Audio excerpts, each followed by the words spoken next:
Hey everybody, welcome to What the Flick. Alonso, Duralde, William Bibbiani. The Strain, Season 1, Episode 10, The Third Rail. Take a look. We'll make it back here. You stay in the basement. Don't let anybody see you. What if we don't?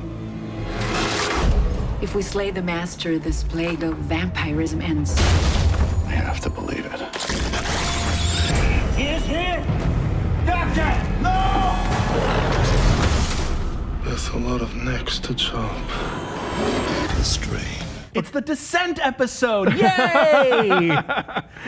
Well, yes. No, this one was very focused. This one was very much, we have a mission to do. We're going to go on the mission. There wasn't a lot of digression. There was a rather pointless thing with like, get the woman cigarettes and then it'll be fine. If any child was ever entitled to throw a packet of cigarettes in an old lady's face and say, here's your cigarettes! This was that time, but he didn't. I'm pretty sure every child should be allowed to do that with cigarettes, but all right. Yeah, I mean, so pretty much we get the payoff that we knew that Kelly, being turned by the master, was going to be used as a pawn against F, and indeed she was. I have a feeling we're going to go further with that, because right now clearly. it's just basically like, you know, the voice and the shadows beckoning him. It's like, you're going to do more with her than that, right? Yeah, no. This is, I'm sure, just a taste. Yes. I think what's clearly been established, though, is that Satrakian clearly doesn't give a shit if the rest of them all die. Yeah. As long as he gets the masters. Like, he They're is means not to an end for him. Exactly. So he is not interested in these half measures and like oops and whatever. He's like, no, you are totally expendable. What is he, like, fucked this up. 90? Like, he only has so much time left to get rid of this vendetta of his. Also, for a 90-year-old man, he can really sling a sledgehammer. Like, holy crap. Yeah. I'm a little hazy on what that means, though, because clearly the master was around before Satrakian built that coffin. Sure. So now that the coffin's gone,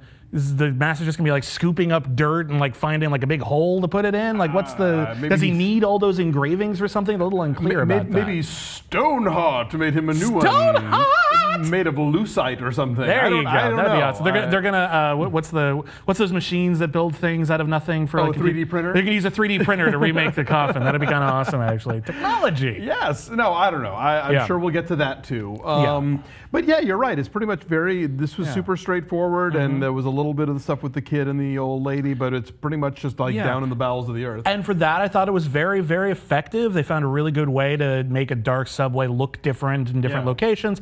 There was a great scene. It's kind of a cliche, but it still works, where Vasily was trapped in a very tiny hole, and there was a vampire crawling in behind him, and the direction or whatever sort of physical training that vampire had for crawling forward just with their shoulders, jutting forward with their neck, that was scary as hell. That was actually one of the scary moments on the show. Definitely so. Good suspense. And I think also, you know, in the early episodes, whoever was shooting was way too in love with ooh, look at how cool everything looks with the UV light. You know, and this episode would actually felt effective. Yes. You know, okay, there's a point to this. Yeah, exactly, because in other words, with the UV light, part of it was, look at all the blood. Like, okay, we get it, there's blood, that's kind of neat.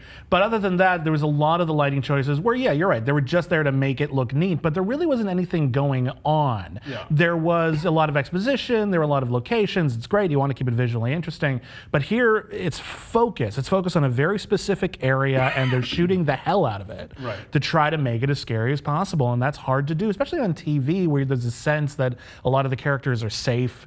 You know, like they're probably contracted for a while. We might kill one more by the end of the season, but we can't kill off the whole cast because then we have no show. So the fact that they were able to pull it off at all was very impressive. I want to talk about the light bomb, which is something I've seen in a fair number of vampire stories. I remember in Van Helsing, David Wenham invented one. He invented a bomb that released UV light, and he had no idea what it would be used for, and they fight vampires. And I'm like, well, you know, you could use it to blind your enemies or something like, or they're fighting vampires. You know what you're doing. So this was, you know, funny coincidence. What are the odds? So so this was kind of neat. We got to see them, you know, sort of build contraptions, start to have a bit more of a Mission Impossible feel to it, and they used it well. I'm not sure why they couldn't use it again. Did they burn out the light again, or like, you know, just throw it in that room with all those vampires? Yeah, it might be a thing that, again, I think there's a lot of set up, and the last 2 episodes are going to be payoff. I'm hoping. I liked the scene with the looters a lot. I think it in just a few lines of dialogue, sort of established the notion of like, grab stuff, we'll trade for it, don't be a pussy, like so what if there's a dead body behind the register or whatever. Like it was very tightly focused, like characters we've never seen before and we'll probably never see again, but their exchange tells you is a great sort of microcosm of the macro that's going on outside. They've of the done a good job of incorporating that. Even just that one little bit with that woman saying, "Are you getting any signal?" Like it's just the little incidental details. Every little character in the background, every little thing. You mentioned it before. Occasionally, just be a scream off camera or something like that. You know what it is. Yeah. We also need to talk about the return of the guy who stole the box in the first place, who hasn't been around long enough that I forgot his name. Yes, but like he comes home, everyone's dead. Okay, we've seen that bit before. Now what? Well, I will give the show points for this. He has that quick encounter with Zach and then keeps going. And I was like, okay, thank you for not being Crash. Like, thank you for not having every plot point have to weave its way together. Like they have a moment and then boop, they're off, And if he pops up again later, fine, whatever. But they're trying to just get everyone together in one room by the end. And I saw in the preview for next week's that Marlo Stanfield's going to be coming back. I forget the actor's name. It's the guy from The Wire. He's awesome. It was the guy he sold the car to. The guy who's like way too good an actor to be in one scene in a TV show. Like we're going to get more. Where is Regina King? That is a good question. We've dropped Regina King. We've dropped the guy who was like the rock star. In fact, all of that initial wave. Dropped like his penis. Just kerplunk, flush. Guess it wasn't a big deal.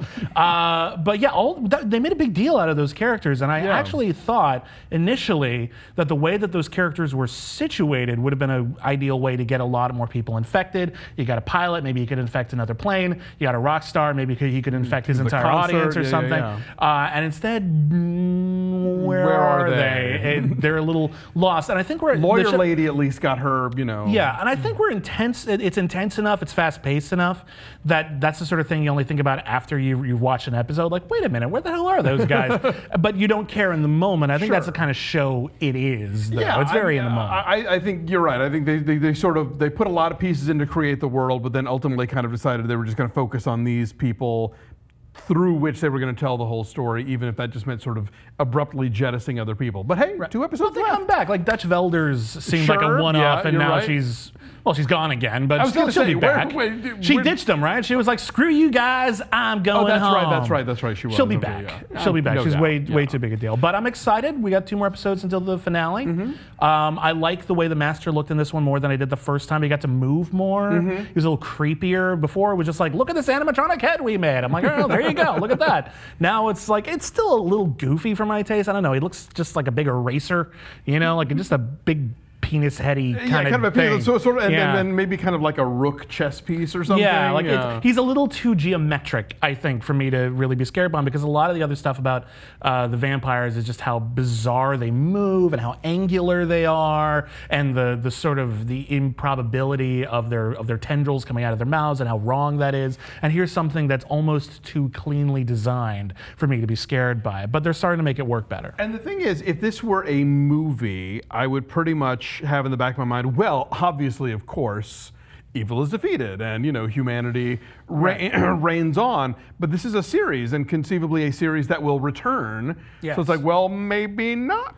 Well, I suspect we're going to get to the point where the vampires pretty much take over. Otherwise, it's hard to imagine, like, at the end of this season, they kill the Master and go, well, that was okay, and then everything starts up again next season. Right. That would be kind of lame. I hope they don't go there. Do they do like in I Am Legend, where they have to quarantine off Manhattan all of a sudden? Yeah. Or are they? Well, I guess they're already in the boroughs, right? So right. I'm also curious about how far this is spread out of New York, because there's not like there's anything keeping anyone from going to Jersey or Connecticut or visiting their family before they've completely turned. So yeah, and this is what, there are 3 books. There's 3 books. I think they're trying to go for 3, 4, 5 seasons of this. Okay. So we have some time. Yeah. So even with 2 episodes to go, we really don't know how they're going to wrap this first go round up. So anything can happen. But I'm excited to find out. It looks fun. It's anything can happen, Dave. All right. We'll be back next week. Join us then.